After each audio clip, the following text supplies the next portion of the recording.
Hi guys! Welcome to my mini vlog! Mambats here, mambats everywhere! So yun mga kabatak, another day, another video tayo. So napagdesisyonan natin na tumakbo. Ayan, so pakit muna tayo and then yan, nasa stretching na tayo guys. So before tayo tumakbo yan, ay mag-stretching muna tayo. So, napaka-essential ng warm-up in terms of exercising para hindi naman tayo magkaroon ng injury. And then, at the same time, maboost natin yung blood flow natin sa katawan natin. So, ayan, mga simple stretching lang yan before tayo mag-jogging. And then, by the way guys, naka-time-lapse tayo dyan.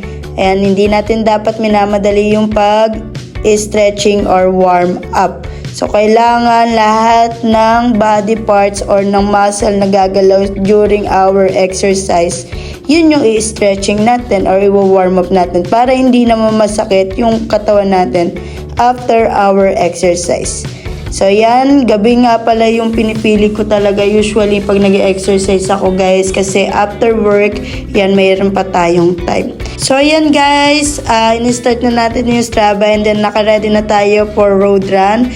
So, hintayin lang natin makababa doon sa main road. Ayan, fast forward tayo guys. Naka 2 kilometer na tayo during that time. So, kung mapapansin nyo ay hinihingal na ako kasi kababalik ko lang din talaga sa pagtakbo. So, usually mga kabatak, ayan, dito lang ako tumatakbo around sa area namin.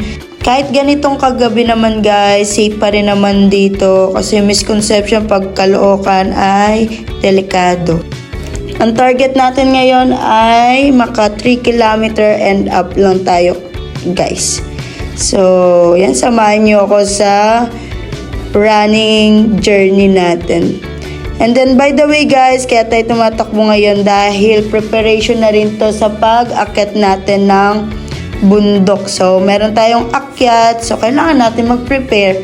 So magkakaroon kasi ng anniversary celebration yung Banaag and then sumama tayo. And then gaganapin yun guys sa Mariglem or sa Zambales. Based kasi sa mga review guys, yung Mariglem daw ay easy hike or good for beginner daw. Pero hindi ko kasi siya tinitignan na ganon. Every mountain kasi there's a story. So mamaya sa kanila pang beginner pero pagdating pala sa akin ay hindi siya applicable. So iba-iba yan ng mindset mga kabatak pero ganun ko siya tignan in terms of hiking a mountain. Ayun din kasi natutunan ko kalaan guys na never underestimate yung mga mountain natin especially dito sa Pilipinas dahil yung klima natin unstable siya or unpredictable siya. Hirap din kasi tansyahin guys yung mga bundok dito sa Pilipinas guys. Ayan. Minsan maulan, minsan tirik yung araw, minsan naman malamig. Depende kasi sa lugar ng aakatin talaga natin guys. So yan, prepare lang tayo, lakad-lakad. Ayan, pabalik na tayo sa bahay.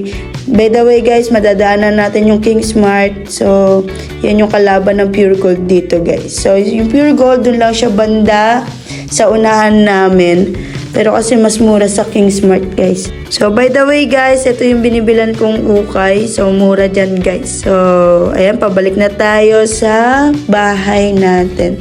Then bago tayo matapos, ayan, cool down muna tayo para hindi naman mabigla yung katawan natin. Lalo na pagising natin sa umaga. Fun fact lang guys, so yung cool down napaka-essential yun sa katawan natin. Especially kapag nag-exercise tayo. Para mabalik natin sa normal yung breathing natin and then heartbeat natin. So ayan guys, samahan nyo mag-cool down and then that's it.